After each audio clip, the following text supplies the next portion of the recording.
Mapagpalang araw sa inyong lahat. Ako nga po pala si Brian B.C. Mendoza, and this is my daily devotion for today, July 27, 2024. Ngayong araw nais ko pong ibahagi ang aking natutunan about sa essentials of the historic faith.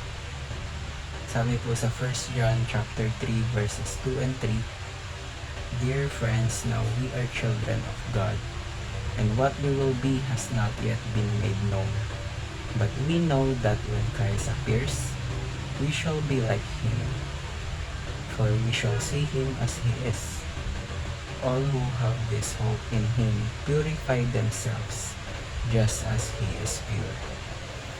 So yung topic po natin is about the doctrine of the second coming of Christ.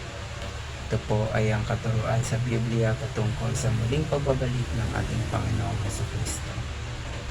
Sabi po sa unang katuruan, Jesus became like us at the first coming so that we can become like Him the second coming. Sa first coming, naging katulad natin ng Panginoong Jesucristo. Maging katulad natin siya. Pero sa second coming o muling pagbabalik ng ating Panginoong Jesucristo, tayo naman ang magiging katulad niya. Magiging perfect.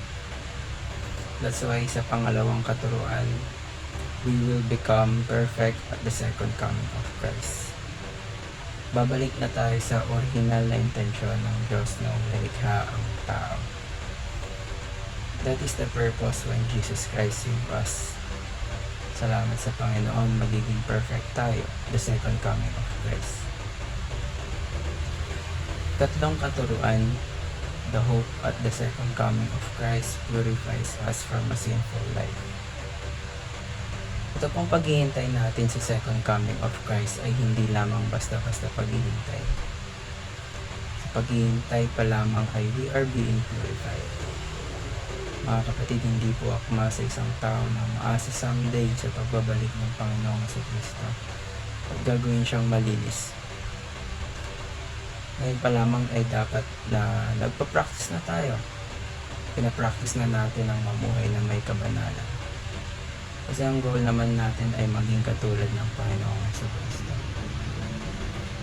Mamuhay tayo bilang anak ng Diyos at gawing example ang ating Panginoong Jesucristo.